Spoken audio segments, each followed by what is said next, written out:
The darkness in the room wasn't just an absence of light, it was a physical weight, a velvet pressure that settled against my skin and held me captive.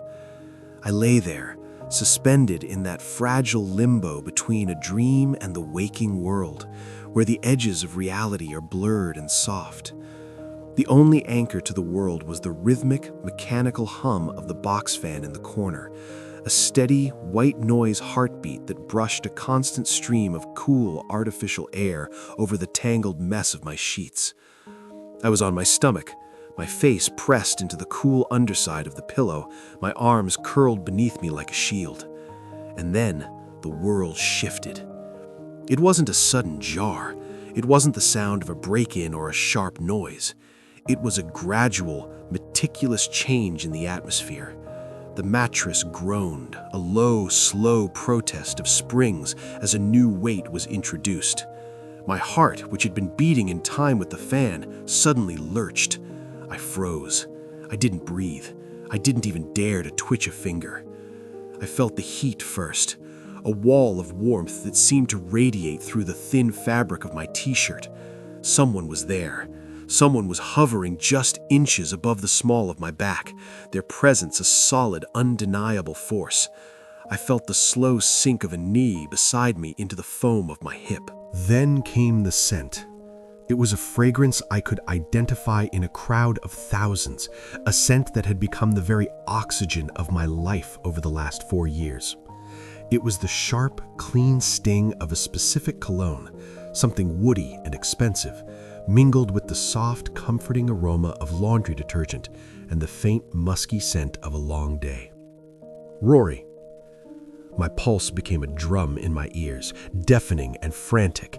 Every instinct told me to roll over, to demand what he was doing in my room at 3 a.m, but a deeper, more terrified part of me remained paralyzed. I felt his breath then. It was a warm, shaky ghost of an exhale that skimmed the sensitive skin at the nape of my neck. It sent a violent shiver through my spine that I had to fight to suppress. He was too close. He was in the space where friends aren't allowed to go. He was in the sanctuary of my solitude, breaking every unwritten rule we had spent years constructing. Then a sound, a whisper so faint it was almost swallowed by the fan. I didn't mean to feel this way. The words were raw. They were broken. They sounded like a confession whispered to a grave. I didn't know if I had actually heard them or if my subconscious, fueled by years of hidden longing, had simply hallucinated the one thing I needed to hear. I held my breath until my lungs burned. I waited for the touch, for the hand on my shoulder, for the weight to settle fully. But just as quickly as the gravity had shifted, it vanished. The mattress sighed as the weight lifted. The air in the room turned cold again. The door clicked shut with a finality that felt like a sentence. I lay there for hours, staring into the dark, wondering if I was finally losing my mind. Because the truth was, this hadn't started tonight. This thread had been pulling at us for years, long before the midnight visits and the shaky confessions. To understand why that moment in the dark destroyed me, you have to understand how we began. We were 19, fresh-faced and arrogant in that way only college freshmen can be, convinced the world was a map we were destined to redraft. I met Rory at one of those miserable dorm mixers, the kind held in a basement that smelled of industrial cleaner and desperation. The music was a thumping, generic bass line that made conversation impossible, and the air was thick with the scent of warm, cheap beer. I was standing in the corner, nursing a plastic cup of something lukewarm, trying my best to look like I was having a good time while secretly calculating how soon I could leave without appearing antisocial. And then, there he was. He was leaning against a pillar, looking just as bored as I felt. He had this messy shock of dark hair and a jawline that looked like it had been carved with an architect's precision. He caught my eye, smirked, and leaned in close enough for me to hear him over the music. "If I hear this song one more time, I might actually walk into traffic," he said. His voice was a rich, effortless baritone. I laughed, a genuine surprised sound that cut through my social anxiety. I was thinking the same thing. I think they've played it 3 times in the last hour. 4, he corrected, flashing a grin that was bright enough to light up the dingy basement. I'm Rory, and I'm currently looking for someone to help me steal the rest of the pizza and find a room with a window. That was the moment, the accidental collision. Within 20 minutes, we were sitting on the floor of a deserted common room, sharing a box of cold pepperoni pizza and bonding over our mutual hatred of Economics 101. Rory was everything I wasn't. He was loud, he was charming, and he possessed a reckless energy that acted like a magnet.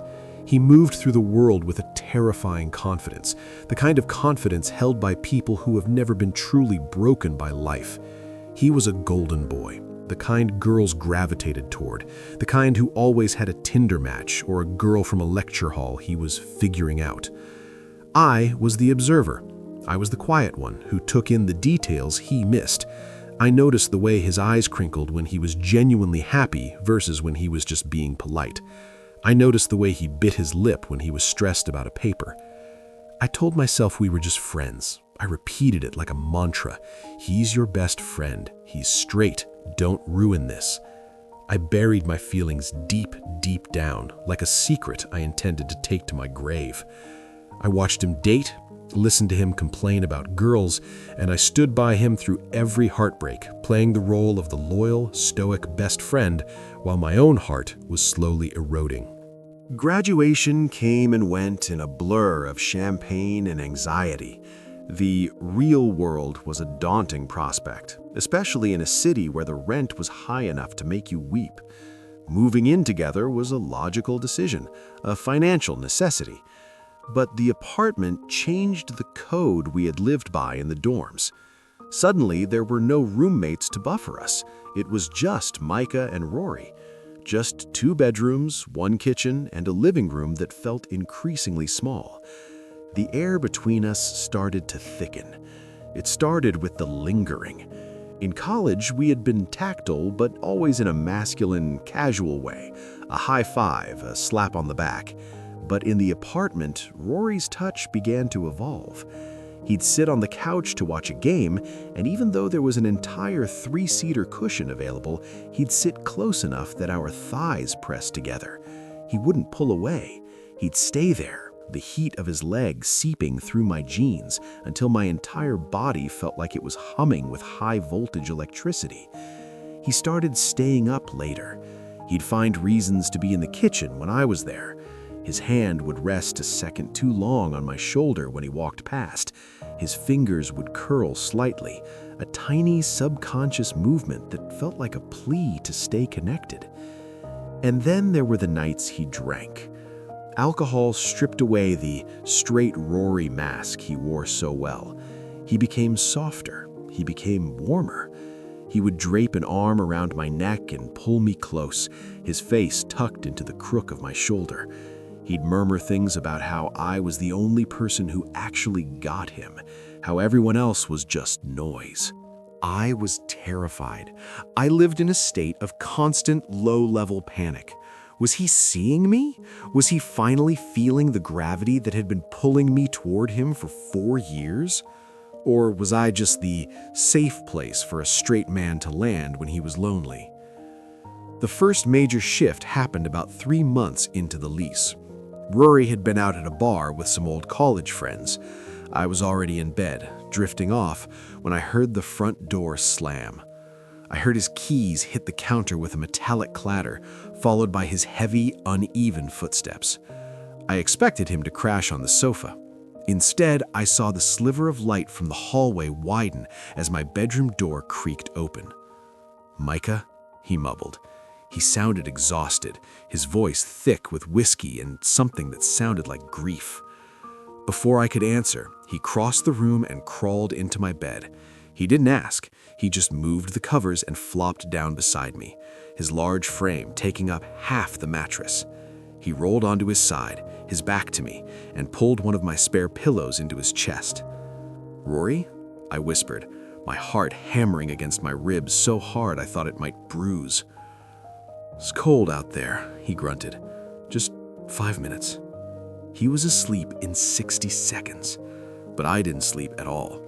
I lay there for hours, hyper-aware of the rhythm of his breathing, the heat radiating from his back, the sheer wrongness and rightness of him being there. It was the closest I had ever been to the thing I wasn't allowed to want.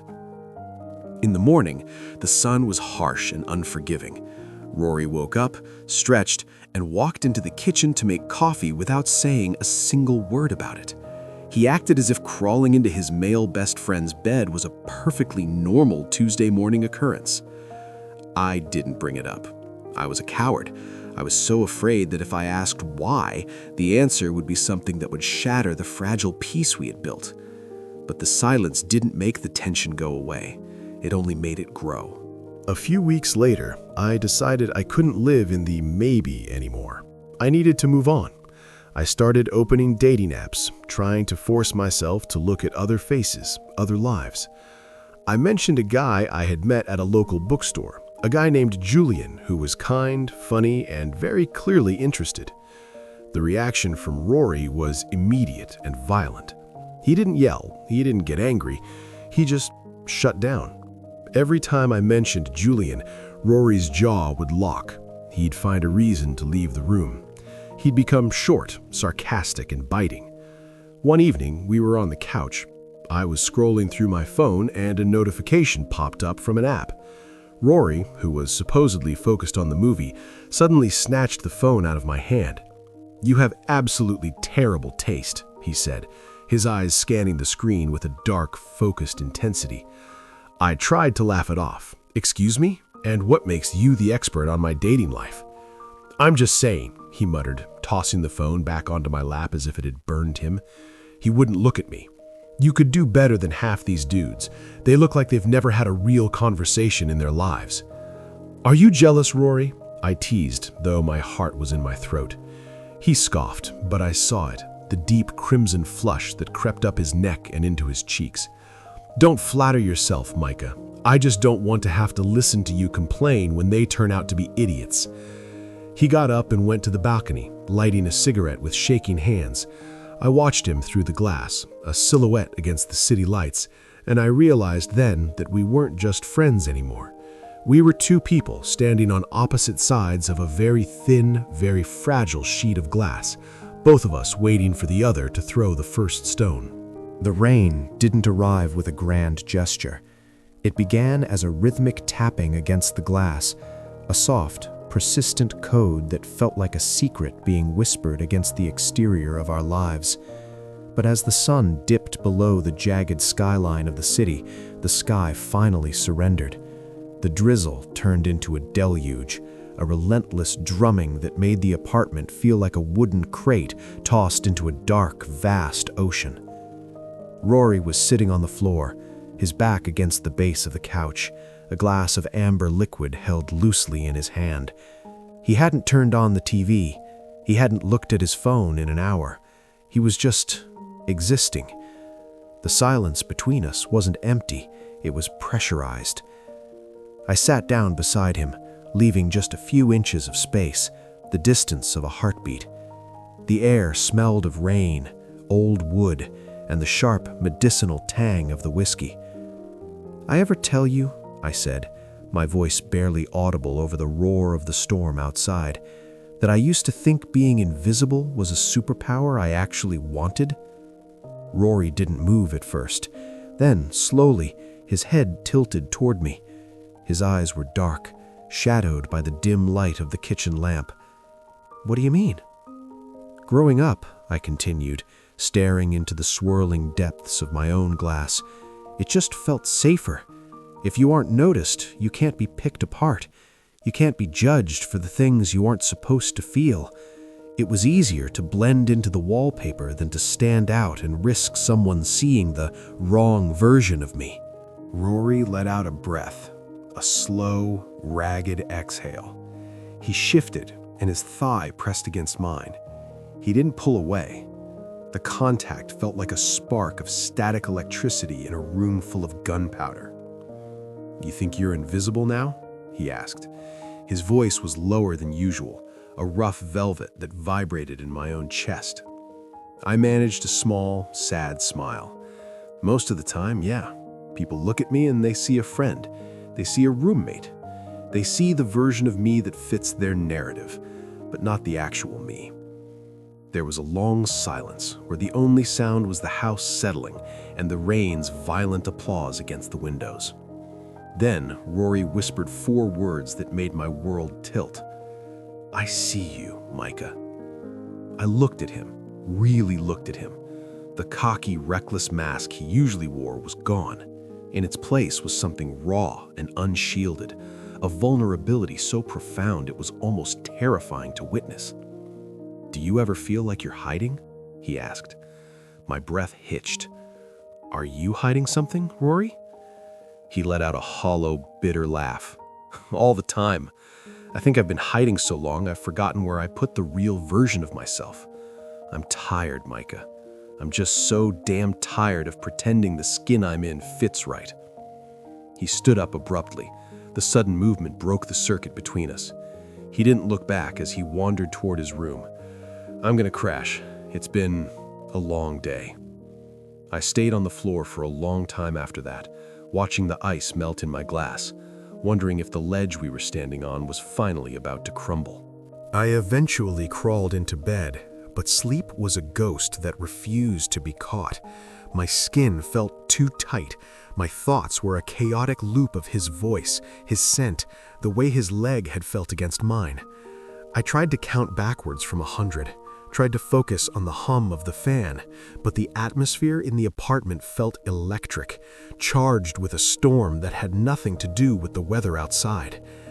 I must have dozed off for a moment, because the shift in the room felt like a dream at first. The mattress groaned. A slow, heavy pressure dipped the corner of the bed. My eyes snapped open, but I didn't move. I lay there, heart hammering against the mattress as the weight moved closer. Then, he was over me. Rory was hovering, his palms planted on either side of my head, his body a warm, trembling shadow that blotted out the blue street lamp light. I could feel the heat radiating off him. I could hear the staccato rhythm of his breathing, quick, shallow, and panicked. I looked up, and for the first time in 4 years, there were no secrets between us. His eyes were wide, searching my face with a desperate, frantic intensity, as if he were trying to memorize every line of my features before the world ended. He didn't kiss me. He didn't touch me. He just hovered there, trapped in the gravity of the moment. And then he spoke. The words were a jagged, broken confession that changed the trajectory of my entire life. "I was supposed to be straight, Micah. But you ruined that for me." My heart didn't just skip, it stopped. The air left my lungs, the world stopped spinning. It was the most devastatingly beautiful thing anyone had ever said to me. It was an admission of defeat. It was a surrender. He looked at me for one more second, eyes wild, terrified, and filled with a longing so sharp it was visible. And then he backed away. He stumbled out of the bed as if he had been burned. He didn't say another word. The door clicked shut, and I was left alone in the dark with the echo of his voice and the sudden, crushing realization that everything was different now. There was no going back to just friends. The glass had finally shattered. The morning arrived with a cruel, indifferent light. The storm had passed, leaving behind a sky the color of wet concrete and a silence in the apartment that felt like an open wound. I walked into the kitchen, my hands shaking as I reached for a coffee mug. For the last 2 years, Rory had been the one to make the coffee. He'd be standing there in his boxers, messy-haired and grumbling about the early hour. But today, the kitchen was empty. The pot was cold. When he finally emerged from his room, he looked like a man who had survived a wreck.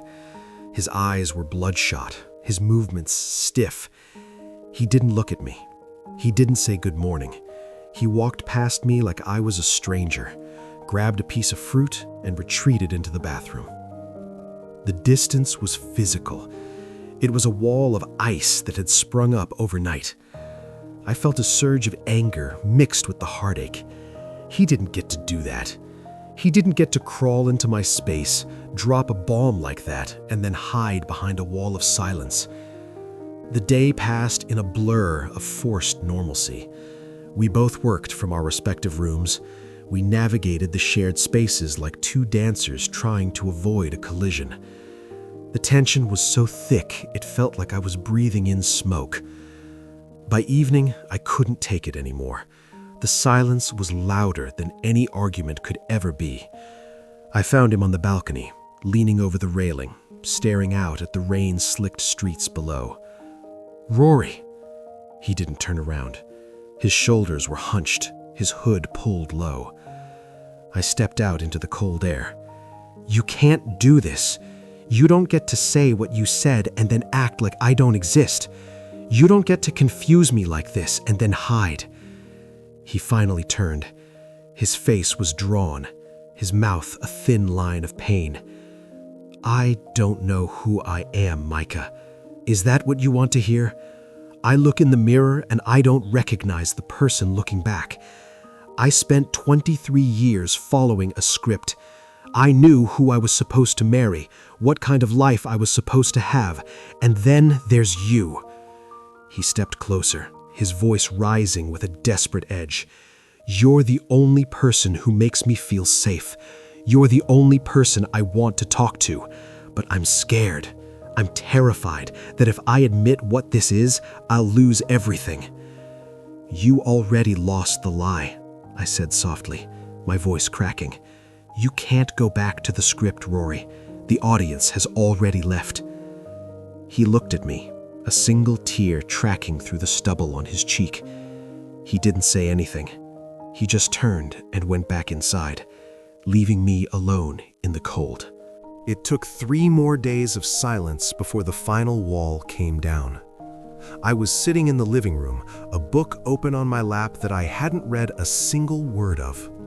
The apartment was dark, the only light coming from the street lamp outside. The front door opened. Heavy, slow footsteps. Rory didn't go to his room. He didn't go to the kitchen. He walked into the living room and stood in front of me. He looked exhausted. He looked like a man who had finally stopped running because he had nowhere left to go. "I've spent my whole life pretending," he began. His voice was a rasp, a dry sound that seemed to cost him everything. "I pretended for my parents. I pretended for my friends. I even pretended for myself. But I realized tonight while I was walking that the only time I'm not pretending is when I'm with you." He sat down on the edge of the coffee table, facing me. He reached out, his hand trembling as he took mine. His skin was cold, but his grip was firm, desperate. "Can you give me time?" he whispered. "I don't have all the answers. I don't know what we're supposed to call this. I don't know how to tell the world, but I know I don't want to be in a room if you aren't in it too." I looked at our joined hands, my pale skin against his tanned, calloused fingers. The thread that had been pulling at us for years had finally brought us here. "As long as you're honest," I said, my voice steady for the first time in a week, "I'll wait. I've waited 4 years, Rory. I can wait a little longer while you find your way." He let out a long, shuddering breath and leaned forward, resting his forehead against mine. We didn't kiss. We didn't need to. In that quiet, dark apartment, the silence finally changed. It was no longer a wait. It was a promise. I realized then that the scariest part of the journey wasn't the fall. It wasn't the fear of rejection or the terror of the unknown. The scariest part was realizing that someone was actually there to catch you. Rory wasn't the golden boy who had never been broken anymore. He was something better. He was real. And as we sat there in the dark, holding hands like our lives depended on it, I knew the kingdom of silence was finally over. The chronicle of our life together was only just beginning.